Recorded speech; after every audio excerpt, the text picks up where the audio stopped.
Between all of the projects that they've delayed or canceled to the fact that certain games just have not met sales expectations, to just the staleness of the releases that we have seen from Ubisoft, the company has seen better days, both in terms of the kind of output they used to have, but also from a corporate standpoint when it comes to how investors see them.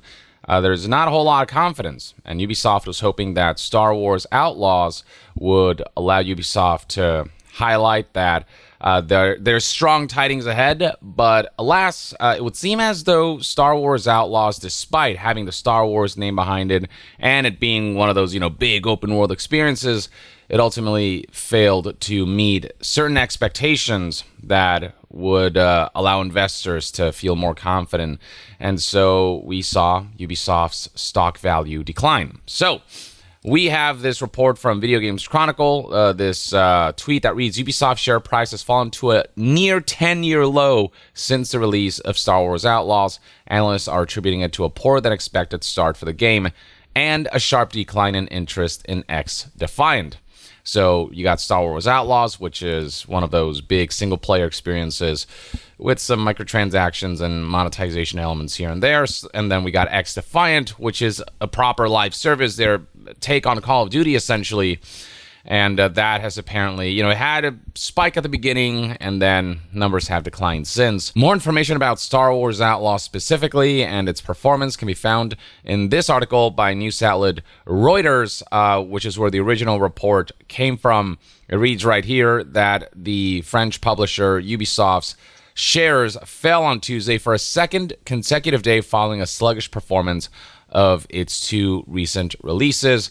There's a combination of the muted reception of Star Wars Outlaws and then lower than expected interest for the free-to-play game X Defiant. So the free-to-play model obviously comes with certain risks. While it is easier for people to access, it means you'll likely get more players on board on day one. If you don't find a way to maintain them and find a way to engage them enough where they feel compelled to spend money on the monetization elements that will fund the game, then ultimately those free-to-play titles will become money sinks, and it seems as though that's what X Defiant is starting to become. The importance of these two releases, Star Wars Outlaws and X Defiant, is further highlighted here with this paragraph noting how there's been 4 years of negative cash flows amid game cancellations and delays.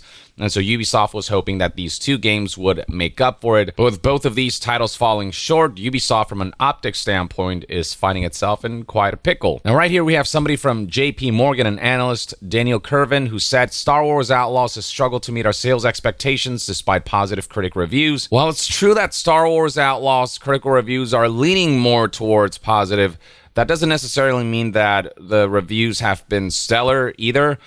Overall, it seems as though it's a very middling game, and I'll kind of get into why that is later on. But I think this JP Morgan analyst is overestimating the reception of the game. It was okay. And then the article further highlights how the game's development budget was at least 30% higher than that of Assassin's Creed Mirage. And yet, despite that, the game's performance on live streaming platform Twitch was actually lower than that of Assassin's Creed Mirage's by about 15%. And while Twitch data isn't a 100% accurate metric for a game's sales, comparing Twitch performance between games does allow you to see, just kind of what the engagement of a game is like. And when you've got a game that cost more than a game that performed 15% better on Twitch, that kind of tells you that the interest surrounding Star Wars Outlaws wasn't as high as the company expected. The JP Morgan analyst's expectation was that Star Wars Outlaws would sell 7.5 million units by March of 2025, but after seeing the most recent results, expectations were lowered by 2 million units, so now it is expected by the analysts that the game will actually sell roughly 5.5 million units by the end of March 2025, which aren't bad numbers. That's actually pretty decent, but we're talking about a Star Wars game that also required Ubisoft to license the IP, so some of that money does go to Disney, obviously, and so for them to make a profit and make enough of a revenue to entice and to excite investors and to allow this to be a big sort of green on the company's financial prospects, it needed to sell significantly more than that, and alas, that just didn't happen. The article briefly also talks about X-Defiant, which had strong initial interest, but then we started to see a sharp decline in Twitch viewership, which for a live service game, especially one that's free to play, that is a pretty good indicator for the interest surrounding the long-term experience, and that also likely means that the game will have a minimal impact on Ubisoft's results over the next few quarters. So yeah, these are far from ideal results for Ubisoft, and no doubt they'll be depending heavily on Assassin's Creed Shadows' performance and hoping that that will make up for some of the losses with these other titles. But you want to know what is ideal? Keeping your feet dry while wearing stylish footwear. Which brings us to the sponsor of today's video, Vessi, makers of stylish, innovative, waterproof shoes that I've personally been daily driving for years now. I've previously worn their more all-purpose sneakers as well as their winter-focused Stormburst model, but what I got here is a more urban-fitting style that's perfect for the summer that Vessi recently launched called Courtside Classic, and I gotta say, I'm a fan. Not only do these look really clean and sleek and go well with tons of outfits, they're also super easy to put on and really comfortable to wear, in large part thanks to the use of Dymatex technology that make the shoes flexible and breathable while maintaining their waterproof properties. And that's the best part, you'll never have to worry or stress about getting these shoes or your feet wet. I've tried all kinds of experiments to see just how well these shoes repel water, and trust me, it works. I've yet to see a hint of water slip through the surface of these shoes. There have been numerous occasions in my day-to-day where I was saved from wet and soggy feet and was genuinely grateful to have been wearing Vessi shoes, particularly going on walks during or shortly after unexpected rainfall, especially when I'm traveling to places with weather I'm not familiar with. I never feel like I have to pack multiple shoes or anything. My Vessi shoes conveniently cover all bases. And now with the Courtside Classic, I get to walk down the summer streets of LA or travel to other cities in fashion. Vessi also have all kinds of other models to choose from to match your preferences and needs for any setting or condition. You can check out the Courtside Classic shoes as well as all of the other available styles and start keeping your feet dry while looking fly as hell by using my link, vessi.com/yongya, which will allow you to get 15% off your first purchase at checkout. Now, the plunging of Ubisoft's shares didn't stop at the disappointing sales numbers of Star Wars Outlaws and the disappointing performance of X-Defiant. The shares plunged even further recently, in fact, earlier today as of the recording of this video. So right here we have a Video Games Chronicle article whose headline reads, Ubisoft shares plunge again after investor urges company to go private. So we are talking about a decline of almost 10% during trading as of the writing of this article. There's a share price that had declined significantly already because of poor than expected launch for Star Wars Outlaws and a sharp decline in interest for the free-to-play shooter X-Defiant. Ubisoft has already been facing a lot of criticism from players for just not evolving their formula enough. The Ubisoft open world has become kind of a trademarked term for a very specific kind of game design that Ubisoft has recycled over and over and over again and applied essentially different skins on top of it. And while, there are mechanical differences between those games, just in terms of the gameplay loop, it's all very familiar, and it kind of feels like you're playing the same game over and over again. And so a lot of players and community members of Ubisoft IPs aren't pleased on that front.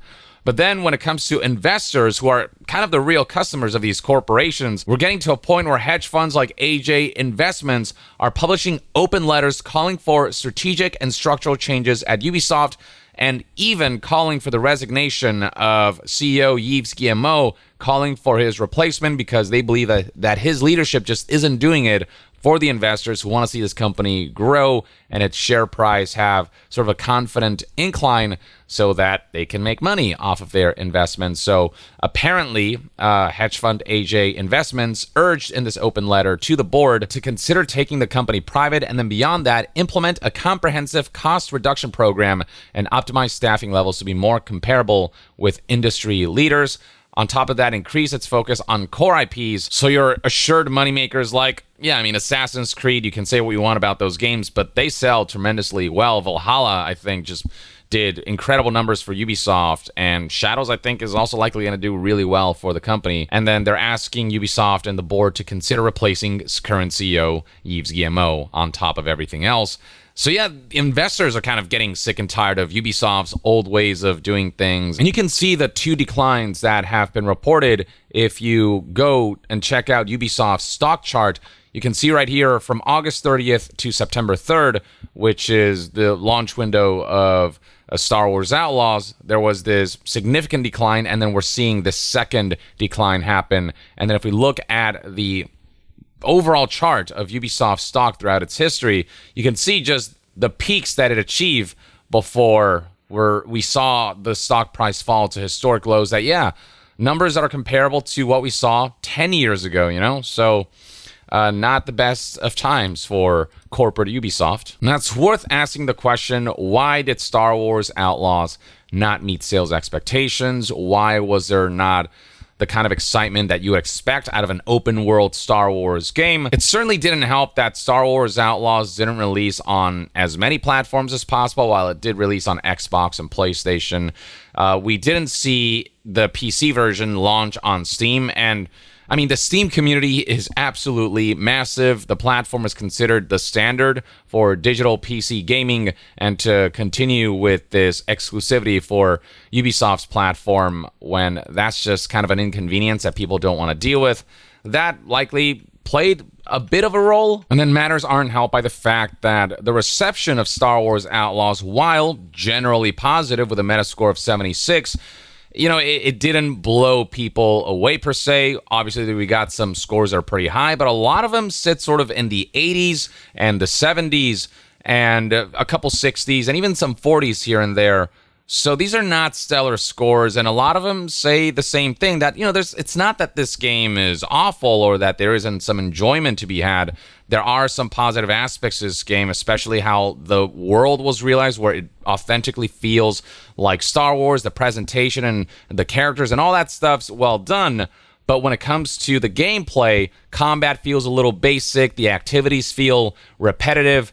Then there's the fact that there's an over-reliance on stealth missions, and a lot of them, if you get detected, you automatically fail the whole thing, and you got to go back and restart from a checkpoint. And then the stealth mechanics themselves aren't fun enough to reinforce just the frequency of stealth activities and missions that occur in this game, combined with bugs and wonky facial animations and that Ubisoft open world structure that leads to a repetitiveness and a staleness that has been familiar for Ubisoft games for so many years now.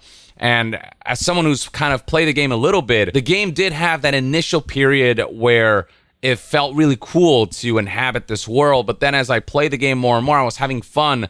But the more time went by, the less I wanted to play the game because of the overfamiliar aspects that I began to notice throughout the experience. It's a cool Star Wars game, but ultimately doesn't push the boundaries of the format that Ubisoft has kind of over-relied on, and ultimately it leads to a package that doesn't stand out in a way that other open-world games have stood out with the way they've evolved the formula. User reviews are also not particularly stellar. It's relatively mixed with a 5.4 score on Metacritic, and again, some people are having fun with it, and it's not this abhorrent, offensively awful game, but it's just not something that can be readily recommended, where word of mouth can go viral. It's just another Ubisoft game. If you enjoy that kind of experience, you'll have a good time with this, especially with this Star Wars setting. But otherwise, you might be in the crowd of like just waiting for Ubisoft to evolve before you start buying their games again, especially when we're talking about a company that consistently upcharges for in-game content, for, you know, missions and stuff that are locked behind ultimate editions that are $130, and including monetization and microtransactions elements and single-player experiences, which is just an antiquated practice that a lot of developers who are held to high regard have not partaken in, realizing that people just want a complete experience with a simple transaction that gives you everything without having to look at frickin' charts to see what you get and what you don't get and what you miss out on if you don't fall for the arm twisting that this kind of paywalling tends to do for customers. So the optics surrounding this also didn't help, combined with the fact that just the optics of Ubisoft as a corporation and as a publisher in general are just not great. So I think it's just a lot of these things that ultimately add up to a greater whole that leads to diminished sales. And if Ubisoft can't kind of catch up with what other more renowned game developers have been doing in the field of open world games, if they continue to fall behind in just elements of game design and the simplicity of gameplay mechanics and activities and mission design and all these things, I think we're going to continue seeing this kind of fatigue permeate from customers who see the Ubisoft logo and expect a certain outcome that is overly familiar. And hopefully Assassin's Creed Shadows will focus on quality over quantity. But it is on some level going to be like an open world Ubisoft game, but the setting of Japan at least gives it a certain kind of appeal. But hopefully they evolve the gameplay aspects and the open world formula enough where we can see Ubisoft at least trying to differentiate their experiences in terms of the open world design, so that it's not just the combat mechanics that differ, but each game feels like its own entity with a unique identity beyond just the skin of the world that it's representing, you know what I mean? In the meantime, though, let me know in the comments below what your thoughts and opinions are on Star Wars Outlaws, the reception surrounding it, and if you've played it yourself, what do you think about the game, and are you personally surprised about the game's sort of disappointing sales, at least in terms of what it had to meet for Ubisoft to be satisfied with its financial results? And to be further updated on all things gaming news, reviews, and discussions, stay tuned right here on Young Yeah. I'll see you guys next time. Young out.